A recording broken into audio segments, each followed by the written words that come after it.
Assalamualaikum. Ah, Beginilah keadaan saya, kondisinya, di mana dalam melaksanakan tugas sehari-hari sejak tahun pertengahan 2002 ya, sampai tahun 2019 bulan Januari, saya melaksanakan tugas selalu membawa ini dan ditutupi dengan jaket hitam ini. Namun bulan Februari tahun 2019 saya ada kebijakan lain dan saya sempat mengalami kembali depresi lalu terjatuh. Kemudian akibat terjatuh itu sempat tulang kelingking saya retak, sampai saat ini masih cedera. Dan sebelumnya tahun 2012 saya pernah jatuh dalam keadaan depresi di mana tulang belakang saya cedera. Keadaan cedera tulang belakang maupun tulang kelingking kaki saya ini cedera ini sampai saat ini masih terasa. Kadang-kadang kambuh, kadang-kadang enggak. Kemudian latar belakang saya membawa senjata atau pistol dalam melaksanakan tugas yang ditutupi dengan jaket. Ini akan saya jelaskan. Beginilah sejak pertengahan tahun 2002 saya melaksanakan tugas sebagai aparatur, selalu membawa ini. Dan selalu saya membawa jaket hitam seperti ini lah.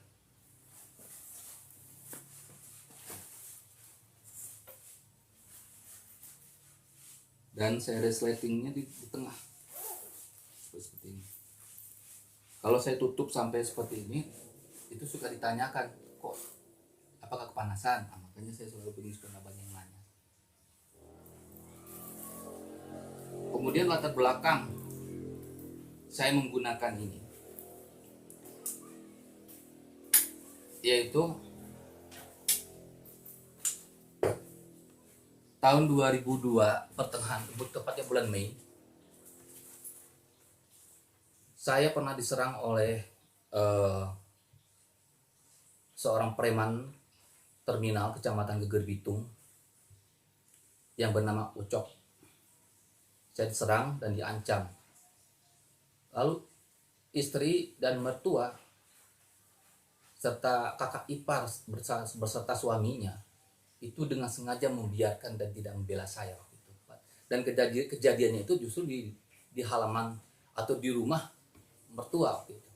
Kemudian peristiwa yang kedua, saya pernah ada yang mencari saya ke kampung tersebut, atau Desa Sukamanah namanya, Kecamatan Geger Bitung, rumah mertua. Saya waktu itu masih tinggal di sana. Sempat tinggal di sana ya saya. Nah, lalu ada yang mencari saya, sepasang manusia, artinya ada yang perempuan dan laki-laki, mencari saya.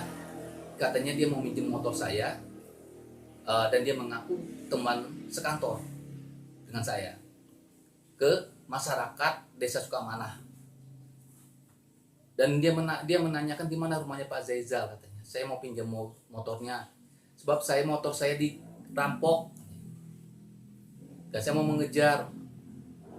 Masyarakat situ nggak berani, bingung.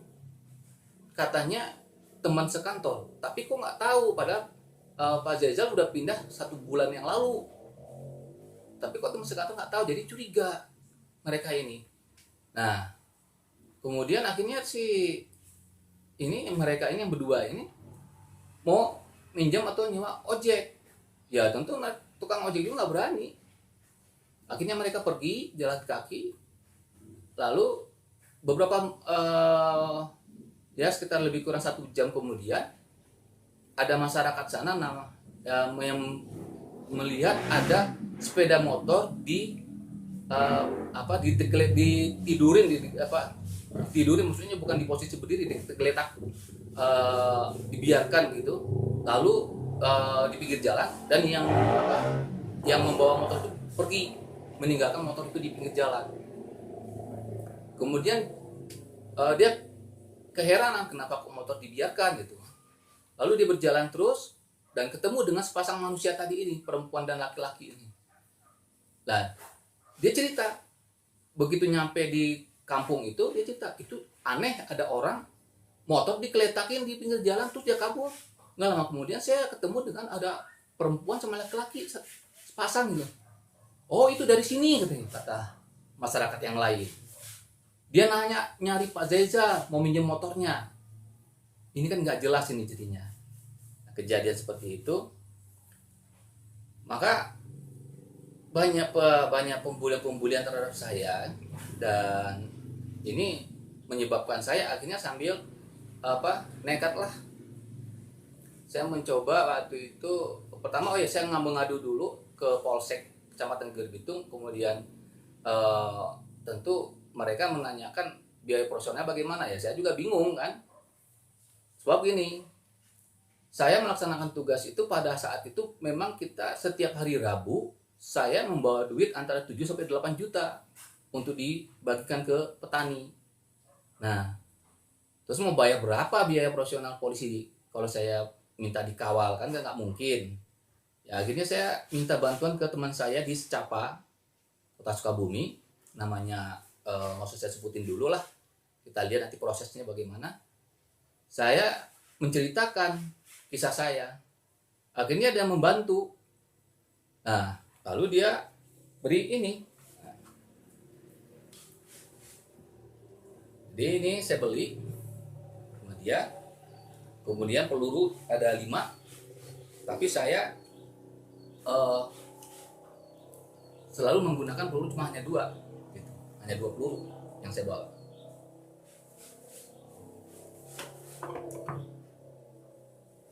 Nah ini 2 peluru ini yang saya bawa, yang saya masukkan untuk persiapan mana tahu gitu.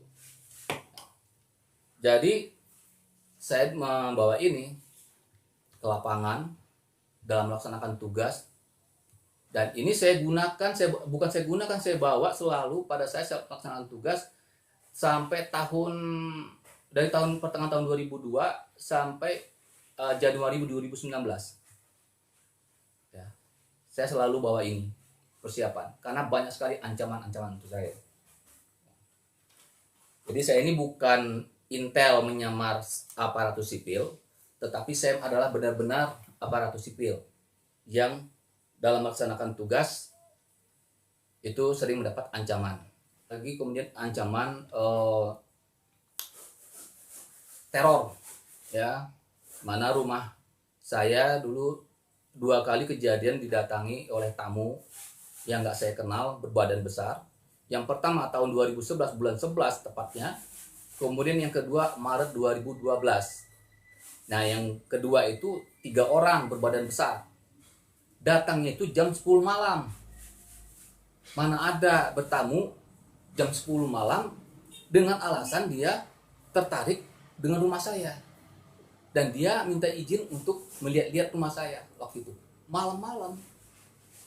Nah ini kan sudah nggak aman bagi saya. Belum lagi ancaman premanisme, ancaman pembunuhan di Inspektorat Pemda Kota Sukabumi waktu itu saya dipanggil diperiksa oleh Inspektorat Kabupaten Sukabumi. Nah di situ ada ancaman.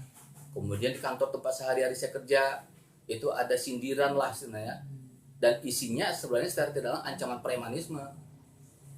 Kemudian saya pernah terancam mau diracuni. Saya pernah dalam perjalanan pakai motor, tiba-tiba ada yang melempar kena helm. Saya lihat, ya namanya rimba yang nggak tahu, saya nggak ada orang. Pernah seperti itu. Nah, jadi di sini akhirnya terpaksa saya begini. Dan senjata ini nanti akan saya, ya apakah saya gerinda, saya potong-potong daripada saya nanti bikin mas. Kita lihat nanti bagaimana reaksi lembaga hukum atau aparat hukum dalam masalah ini. Ya, masalah saya membawa senjata. Ya, kita bandingkan dengan pengaduan-pengaduan saya selama ini. Ancaman-ancaman untuk saya. Apa yang akan mereka lakukan? Saya mohon tolong viralkan agar kasus pembulian terhadap saya selama ini biar terungkapnya apa keinginan mereka ini melakukan pembulian terhadap saya. Saya tidak tahu, saya tidak bisa menuduh, tapi kalau menduga-duga ya bisa saja, tapi untuk saat ini saya tidak berani, belum mau saya menduga-duga.